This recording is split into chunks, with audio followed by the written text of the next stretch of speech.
শরীকে কোরবানি দেয়া কতটা সহি এবং শরীকদার যদি বেনামাজি ঘুষখোর ও সুদখোর হয় তাহলে এই শরীকদারের সাথে কোরবানি দিলে আদায় হবে কিনা? শরীকে কোরবানি দেওয়াটা সহি এবং বিশুদ্ধ, কারণ নবী করিম সাল্লাল্লাহু আলাইহি ওয়াসাল্লাম তার থেকে বিভিন্ন হাদিসের আলোকে এটি প্রমাণিত যে তিনি কোরবানির ব্যাপারে একটা গরু বা একটা উটে সর্বোচ্চ 7 জন মানুষের শরীক হওয়ার সুযোগ রেখেছেন। এবং এটা আরব আজম সারা বিশ্বের প্রায় সমস্ত ওলামা একরামের মত, হাতে গোনা মানে যে কয়েকজন এটার বিরোধিতা করেছেন সেটা উল্লেখযোগ্য না। সংখ্যাগরিষ্ঠ ওলামাদের মত হলো গরু এবং ওট 7 ভাগে দিলে কোরবানি হবে। যারা হবে না বলেন তারা হাদিসকে এমনভাবে ব্যাখ্যা করেন, এমনভাবে ফিক্স করেন, খাস করে ফেলেন যেটা সপক্ষে কোনো প্রমাণ বা দলিল নাই। এখন কথা হলো, শরীকদের কারোর যদি উপার্জন হারাম হয় তাহলে কি হবে? জটিল প্রশ্ন।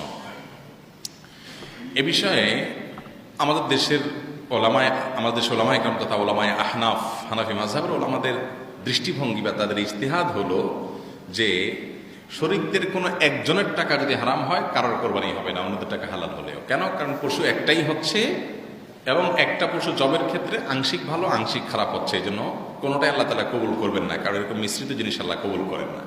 এটা হলো হানাফি মাযহাবের ওলামাদের ফতোয়া।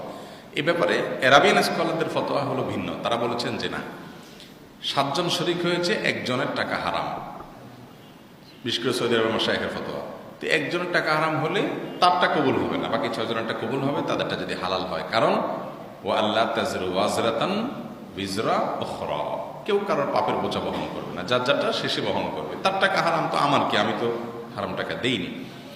বুঝতে পেরেছেন কথা? তো এই জন্য ওই মত অনুযায়ী কারোর হারাম টাকা থাকলেও অসুবিধা নেই। এক্ষেত্রে সবচেয়ে নিরাপদ হলো, এমনিতেই নিরাপদ হলো শরীকে কোরবানি দেওয়ার চেয়ে একা কোরবানি দেওয়া। কিন্তু আমরা ছাগল কোরবানি দিতে চাই না আজকাল, কারণ এটা দেখতে ছোট মনে হয় যে আমি ইবাদতটা একটু কম করলাম, মানে ইবাদতটা আমি একটু বিশাল বড় গরুর একটা শরীক হলাম, একটা ভাবসাব হইলো, এটা থাকে না আসলে।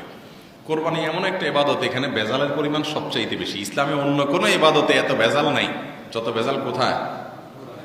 কারণ কোরবানিতে বেশিরভাগ মানুষেরই ঘুরে ফিরে মতলব হলো গোস্ত খাওয়া বা সমাজের মানুষের কাছে একটু ভাবসাব জাহির করা। এই জন্য দেখবেন যত বড় চোর, যত বড় বাটপার, যত বড় 2 নম্বর মানুষ, কোরবানির পশুর পরিমাণ সাইজ তত বেশি হয়। বেশিরভাগ, সবাই না, কিছু ব্যতিক্রম আছে, কিছু ভালো মানুষও করে। বেশিরভাগ ক্ষেত্রে সমাজের বাটপার কিসিমের মানুষগুলো দেখা যায় 10টা 20টা 30টা বড় বড় গরু কোরবানি দিচ্ছে। ঠিক না বেঠিক? সবার কথা বলে নাই, কিন্তু কিছু মানুষ ব্যতিক্রম আছে।